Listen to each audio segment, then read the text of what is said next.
And then the second, which people don't talk enough about, and it's cash flow is a silent killer in supply chain, right? Like most companies don't grow because they don't have the cash flow. And so we help our clients with cash on cash. So that's identifying better payment terms. Again, really deeply connected, rooted to overstock and stockout is how do you plan this better so that you have the right cash cycles to keep growing your business. Yep. So I mentioned the whole, stock out, and you just reiterate it's not just stock out, it's also overstock. And um, again, I'm an automotive guy, and I know you work with manufacturers. One of the reasons automotive companies run lean or they try and be just in time is because there's constant changes to parts. You have thousands of parts that have to go together. So sometimes the material's missing somewhere in the supply chain and they can't deliver all the parts. And so that's obviously a problem.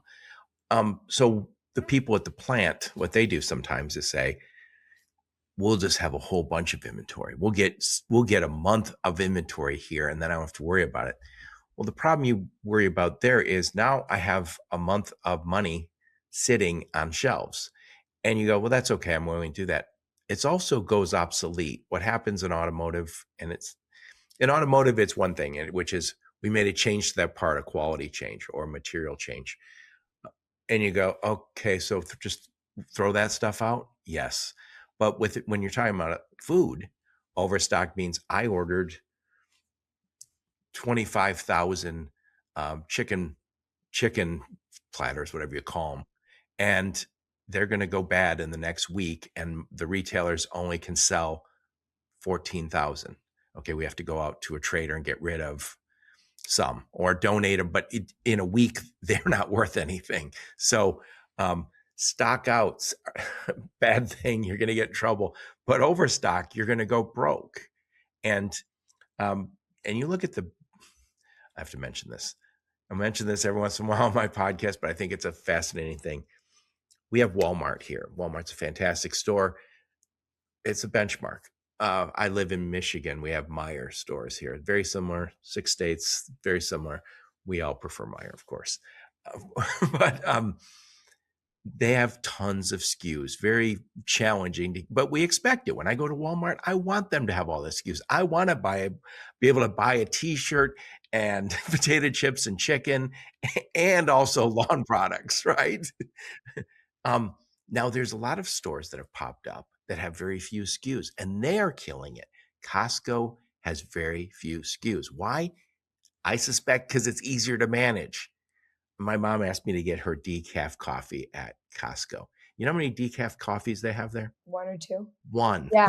And their One. strategy is they normally bring in a brand and then they have their own spin of it after their white label. Well, so they have Kirkland is usually, so they'll sell Starbucks and then right next to it, there'll be Kirkland brand.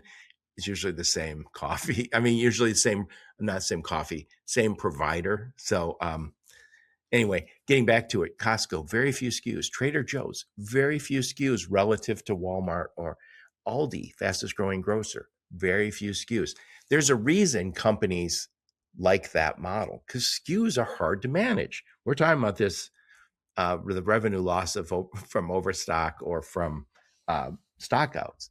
There's people who are actively changing their business, recognizing the importance of managing inventory. Totally. Anyway, enough of my blather. Let's talk about the next one. So, I'm not so familiar with this one. It is reducing dry runs and detention fees. What is that one about? Beautiful. So, I mean, we were just talking about, right? So, detentions, penalties, delays, hemorrhage, as everything around getting penalized for not performing, right? Your job on time. So, think about in the whole supply chain, right? You are basically renting retail space to help you move product from point A to point B. So let's say I'm going to make something up from Brazil into the US, to one of the ports in the US.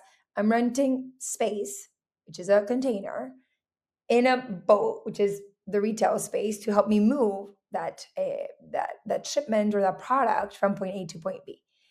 You have X amount of time to be able to return that merchandise, that the retail space that you rented, so that the carrier, the maritime line, can keep using it